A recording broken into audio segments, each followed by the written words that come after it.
கட்டாரில் உள்ள உலகின் மிகப்பெரிய இயற்கை எரிவாயு LNG ஆலை மீது வான்வழி தாக்குதல் நடத்தப்பட்டதாக ஈரான் ஊடகங்கள் செய்தி வெளியிட்டதைத் தொடர்ந்து ஒரு பீப்பாய் எண்ணெயின் விலை $112 உயர்ந்துள்ளது.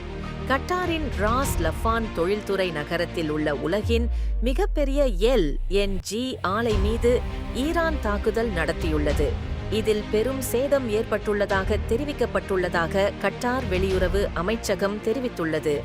ஈரானின் சவுத் பார்ஸ்-இல் தனது எரிசக்தி உள்கட்டமைப்பு மீதான தாக்குதலுக்கு பதிலடியாக தீர்க்கமான நடவடிக்கை எடுக்கப்படும் என ஈரான் ராணுவம் முன்னர் எச்சரித்திருந்தது. நமது நாட்டின் எரிபொருள், எரிசக்தி, எரிவாயு மற்றும் பொருளாதார உள்கட்டமைப்புகள் அமெரிக்க சியோனிச எதிரியால் தாக்கப்பட்டால் எதிரிக்கு எதிரான ஒரு சக்தி வாய்ந்த எதிர்த்தாக்குதலுடன் அந்த ஆக்கிரமிப்பின் மூலத்தையும் நாங்கள் கடுமையாக தாக்குவோம். மூல நாடுகளின் எரிபொருள், ஆற்றல் மற்றும் எரிவாயு உள்கட்டமைப்புகளை குறிவைப்பதை நாங்கள் நியாயமானதாக கருதுகிறோம். மேலும் கூடிய விரைவில் கடுமையாக பதிலடி கொடுப்போம் என்று இஸ்லாமிய புரட்சிகர பாதுகாப்பு படையின் செய்தி நிறுவனமான தஸ்னிம் வெளியிட்ட ஒரு அறிக்கையில் இராணுவம் கூறியிருந்தது. இவ்வாறான நிலையில் இந்த தாக்குதல் நடந்துள்ளது. நியாயமற்ற தாக்குதல்.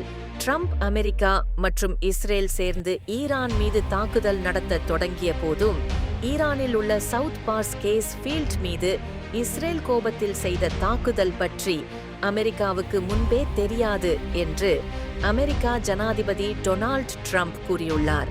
இஸ்ரேல் சொல்லாது தனியாக இந்த தாக்குதலை செய்தது. இந்த தாக்குதலில் கட்டாருக்கு எந்த தொடர்பும் இல்லை. கட்டாருக்கும் இந்த தாக்குதல் நடக்கப் போகிறது என்று தெரியவில்லை. இந்நிலையில் ஈரான் கட்டாரின் LNG ஆலை மீது தாக்குதல் நடத்தியது நியாயமில்லாதது. இனிமேல் கட்டாரை மீண்டும் தாக்கினால் அமெரிக்கா ஈரானின் சவுத் பார்ஸ் கேஸ் ஃபீல்ட் முழுவதையும் அழிக்கும் வகையில் மிகப்பெரிய பதிலடி கொடுக்கும் என்று தனது எக்ஸ் தளத்தில் எச்சரிக்கை விடுத்துள்ளார்.